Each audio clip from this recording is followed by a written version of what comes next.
On September 19th, 1999, ECW presented Anarchy Rulz from Villa Park, Illinois. On this night, ECW's dominant world champion would fall, on his way to leaving for New York. 1999 feels like a strange year for ECW. Business-wise, they were packing buildings, pay-per-view buys were up, they had a toy line and 2 video games on the way. They also moved on to national television with ECW on TNN. On the surface, ECW looked to be doing its best business ever, but when you look deeper, you could see the cracks beginning to appear. The TNN relationship would turn bitter in 2000, and top star after top star would leave to join the larger competitors. The Anarchy Rulz event took place in front of 6,000 fans, which is the highest ever recorded attendance for the promotion. The show begins as was customary on ECW pay-per-views, with commentator Joey Styles welcoming us to the show. In the early years, Styles became known as the solo announcer, as most promotions used 2 or 3 man booths at the time. But perhaps due to technical restrictions ECW had, they settled for just Joey calling the action. Some preferred this approach, as Joey would often pause, allowing the action to speak for itself. The late 90s into the 2000s were the age of the heel colour commentator, with Jerry Lawler filling this role in WWE, and Mark Madden doing the same in WCW around this time. Therefore, ECW had Cyrus the Virus, who modern fans will know as the Invisible Hand himself, Don Callis. Cyrus was an independent wrestler who came up around the same time as Lance Storm and Chris Jericho. On the podcast Callis and Storm used to do, called Killing the Town, Don would make a running joke out of his attempts to not take bumps throughout his in-ring career, so this might explain a lot. Callis joined WWE in 1997 as a manager through Bret Hart putting a good word in for him, giving him national exposure. Following his release in 1999, he was brought to ECW to be their heel colour announcer. The name Cyrus the Virus came from John Malkovich's character in the 1997 film Con Air. On this night, Cyrus and Joey stand in the ring, they shake hands, and Cyrus removes a rubber glove from the hand he offered out. In a post-COVID-19 world, this feels very different than it did at the time. Styles and Cyrus welcome us, leading into the classic ECW theme song. In the opening match, Lance Storm beat Jerry Lynn in an amazing match. When I think of great pay-per-view openers I've seen, this is still one of my favourites for how quick and full of action it is, getting us ready for what's to come. Lynn and Storm would both have other famous opening matches. Lynn and Just Incredible attempted to steal the show at Heatwave 98, a card many consider to be ECW's best ever, and Lance Storm faced Chris Jericho at One Night Stand 2005, which is another beloved show carrying the ECW branding. At the 2000 edition of Anarchy Rulz, Jerry Lynn would, in his home state of Minnesota, finally win the ECW World Championship, from no less than his rival, Just Incredible. Storm, on the other hand, would be in WCW by that time, winning 3 singles titles in quick succession, before forming his own group known as Team Canada. A feature of ECW pay-per-views was to not advertise the undercard, mainly because it probably hadn't been booked yet. One match would often flow into a completely different one through run-ins, leading to what felt like one long, drawn-out, chaotic segment. These parts of the shows feel like they were clipped out of a Jerry Springer episode. The car crash starts with Simon Diamond making his way to the ring, the best thing about him being his entrance music, which sadly is edited off the network version of this show. Simon was a relative newcomer at the time, and would, after ECW, spend many years working for TNA, first in the ring teaming with Johnny Swinger, then later as a producer backstage. He gets on the mic and claims that Simon has a problem. He tells the crowd that he needs a tag team partner, and says no man in the back wants to be his partner, and he is right, as Jazz comes out to answer the call. Jazz wants to prove herself, but Diamond is disgusted, launching into a misogynistic promo that no WWE writer would ever dream of pitching. This leads to a brief match, where Jazz squashes ECW trainee Tom Marquez, single-handedly if you'll pardon the pun. Sorry. Jazz wins quickly and is ambushed by Diamond and Tony DeVito, who would later become an ECW regular as member of the Baldies gang. Jazz would soon be saved by Nova and Chris Chetti, and a tag team match would blossom out of this. Nova had been with ECW since '96 and had developed a reputation for inventing moves. I don't know how accurate this claim is, but it was said that if Nova debuted a new move, you were guaranteed to see it stolen on the following Monday night. A few years after ECW closed, Nova, real name Mike Bucci, would be hired by WWE and would portray a fitness guru known as Simon Dean, a criminally underrated character in my personal view. Chris Chetti, however, would not be so fortunate. Chetti was one of the very few graduates of ECW's House of Hardcore school, and the cousin of its head trainer, Taz. Post-ECW, Chetti would float around on the independent scene for a few years before retiring. On this night, Chetti would also be unfortunate, as seconds into the match, he would perform a cabrada and blow out his knee on the landing. How Chris Jericho has, as far as we know, never injured his knees doing that move hundreds of times is baffling to me. Sadly, this causes Chetti to have to sit out the rest of the match from the apron, as Nova has to work the match alone. Nova is eventually saved by Danny Doring and Roadkill, who attempts maybe the worst powerbomb ever as he struggles to lift Simon Diamond up. Doring and Roadkill are accompanied by Miss Congeniality, who would soon arrive in WWE and become known as Lita. At this point, the match is thrown out and an all-out brawl breaks out, with more wrestlers coming in to get involved. Finally, the wrestling gods send an angel to rid us of these demons, in the form of New Jack. I might well be the first person in history to liken New Jack to an angel. After saving Nova with various weapons, New Jack saves us by ending this segment. Up next is an international three-way dance between three men who had excellent chemistry, as Yoshihiro Tajiri defeated Super Crazy and Little Guido. Throughout ECW at this time, all combinations of these men had brilliant matches. One that I would recommend is Super Crazy vs Tajiri at Guilty as Charged 99. Little Guido enters on the shoulders of Big Sal, the two of them being the final remaining members of the Full-Blooded Italians, until Tony Mamaluke joins from WCW. Despite the comedy gimmick and the "Where's my pizza" chants, Guido maybe doesn't get as rated as good a wrestler as he maybe should be. When Tajiri entered ECW, he was presented like a typical Japanese wrestler, but as he progressed, his look would turn darker and his attitude would turn vicious. Eventually, he would form a team with Mikey Whipwreck, known as the Unholy Alliance, led by the sinister minister, known as James Mitchell to TNA fans. By far, the most popular of the three in this match was Super Crazy, who staggeringly, given his luchador style, is still wrestling today, having recently competed in Noah.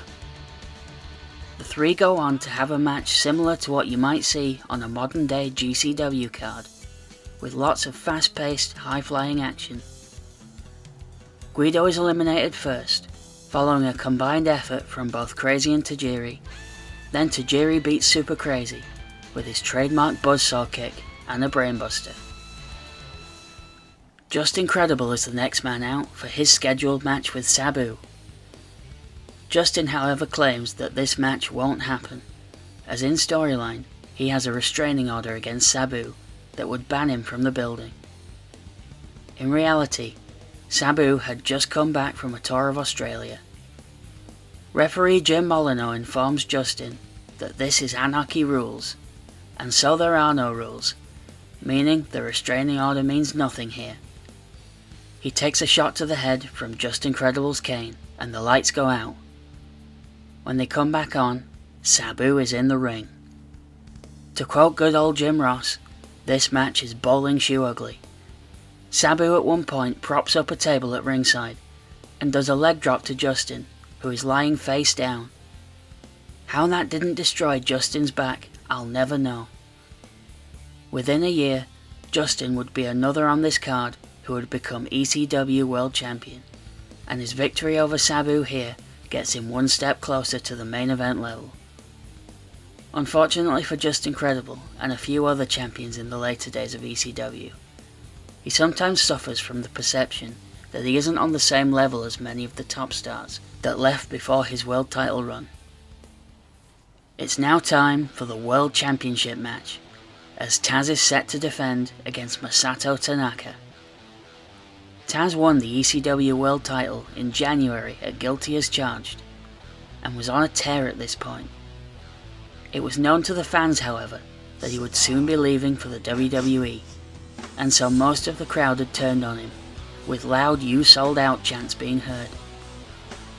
On the Rise and Fall of ECW documentary, Taz explained that those chants meant nothing to him, as what they saw as him selling out was really just him trying to make a better life for his family. Here's a trivia note. AEW roster member Hook was just 4 months old at the time this event took place. Masato Tanaka at this point had made his name in FMW, and would after this night have a brief run as world champion that many overlook. Astonishingly, despite Masato Tanaka's brutal style of wrestling and all the headshots he took in his career, he's still wrestling today for Noah. Before this match can begin, however, there's a disturbance in the crowd. It's Judge Jeff Jones and his client, Mike Awesome. Mike Awesome, like Tanaka, had also achieved early success in FMW, known as the Gladiator. He and Tanaka had a famous match at Heatwave 1998, known for how brutal it was, for unpredicted chair shots and a nasty looking powerbomb by Awesome. Jones demands that Awesome be added to this match to make it a three-way dance, leading Paul Heyman to come out, trying to make it look like this wasn't supposed to happen. Taz wants Awesome in the match, so Heyman relents. In a truly shocking moment just 2 minutes into the match, Tanaka hits his roaring elbow on Taz, then Awesome hits a massive top rope splash, and both men cover Taz, pinning him in just 2 minutes into the match, and the crowd goes wild. Joey Styles does a great job on commentary, struggling to comprehend what he just saw. He then realizes that we are now guaranteed a new world champion. As Taz leaves the ring, Heyman, led by members of the ECW roster, come out onto the ramp to applaud him. The match resumes with Tanaka and Awesome in a rematch from their famous Heatwave bout. The two proceed to have another crazy match, in which again Awesome powerbombs Tanaka to the outside of the ring through a table. He then decks him with 3 brutal looking chair shots, after which Tanaka gets up like he felt nothing. In the end, it takes another powerbomb, this time from the top rope through a table, to crown Mike Awesome the new ECW World Champion. Following the match, Taz returns from backstage and hands the belt to the new champion. As he leaves, the ECW locker room leads the crowd in chanting "Thank you, Taz." Taz would actually stay with ECW until the November to Remember pay-per-view, where he would lose to Rob Van Dam. He would then make his WWE debut in Madison Square Garden at the 2000 Royal Rumble by choking out Kurt Angle. After winning the ECW World title, Mike Awesome would go on a rampage of his own. He would briefly lose, then regain the title in a series of matches with Masato Tanaka. In January 2000, he would have an insane match at Guilty as Charged, defending the title against Spike Dudley, where poor Spike didn't stand a chance, as Awesome threw him through multiple tables from the ring to the floor. Mike Awesome's ECW run is perhaps most known for its ending, as Awesome would join WCW while still ECW champion. After Heyman threatened legal action, Awesome would return for one night only, to drop the title to, of all people, Taz. On that night, a WCW contracted wrestler lost to a WWE contracted wrestler in an ECW ring. Next on the show, Tommy Dreamer comes out for an interview to talk about his injured back. At this point, he's one half of the tag team champions with an unlikely partner, his fierce rival, Raven. When Raven returned from WCW, he immediately started messing with Tommy Dreamer by helping him defeat the departing Dudley Boys for the tag titles. For a brief look at the story between Dreamer and Raven, check out an earlier video on this channel. The link's in the description. Tommy says he's sick of listening to doctors and he wants to fight, so out come his scheduled opponents, Steve Corino and Rhino. Steve Corino entered ECW as a skinny comedy heel, but by the time the company closed, he would be another latter-day world champion.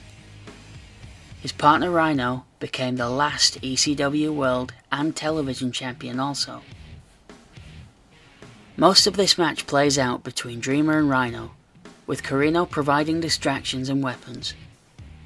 Tommy manages to hold his own for a while, but the end comes when Rhino puts his hands on Dreamer's valet, Francine. This causes Raven to charge out from backstage and level Rhino with his even flow DDT. Despite Raven and Dreamer's hatred for each other, they showed teamwork as they both hit DDTs and win the match. The story between Raven and Dreamer would continue to play out on TNN, with Francine leaving Tommy for Raven, much like years earlier when Beulah McGillicuddy left Raven for Dreamer. The two would never have another one-on-one match in ECW, however, as Raven would leave again for WWE before the story could end. It's now time for the main event, as Rob Van Dam is scheduled to defend the ECW Television Championship against Johnny Smith. No, I don't know either. At this point in ECW, right up until the end, you could credibly make the argument that Rob Van Dam was the most popular wrestler in all of ECW. Since winning the television title in April of 1998, Van Dam would often main event shows, despite being the mid-card champion. After holding the title for a staggering 23 months, he would sadly have to relinquish it in March of 2000 after suffering a leg injury. The title reign included classics with the likes of Sabu and maybe his most famous opponent ever, Jerry Lynn. Back to Anarchy Rulz as Axel Rotten stands inside the ring. He calls out Mike Awesome for his first world title defense, but Johnny Smith and the Impact players come out. Soon a wild brawl breaks out between the Impact players and Axel, assisted by Spike Dudley and Balls Mahoney. Balls knocks Johnny Smith out with a chair, so RVD is left without a challenger, so Balls calls his shot. Rob Van Dam entered looking completely unfazed by the sudden change of opponent, but then RVD looked unfazed by most things. The two go on to have a near 20-minute battle, a standard main event Rob Van Dam pay-per-view match, filled with ringside brawls and his manager Bill Alfonso throwing chairs in for him to use. As a kid, RVD was one of my favourite wrestlers because of matches like this, and Balls does things nobody would expect a man of his size to be able to do. In the end, Rob Van Dam retains the title with his 5-star frog splash, and closes the pay-per-view to leave the crowd happy. Anarchy Rulz falls right in the middle of an interesting time for ECW. From the outside, it looked like a time when business seemed to be up, but behind the scenes, a fall was coming that would last through 2000. This is not often mentioned by fans as one of ECW's best pay-per-views, but it might be the night where ECW hit one of its final peaks. Thank you for watching yet another wrestling channel. If you enjoyed this, please comment, like or subscribe. And please let me know if you saw this show and what your memories of it are.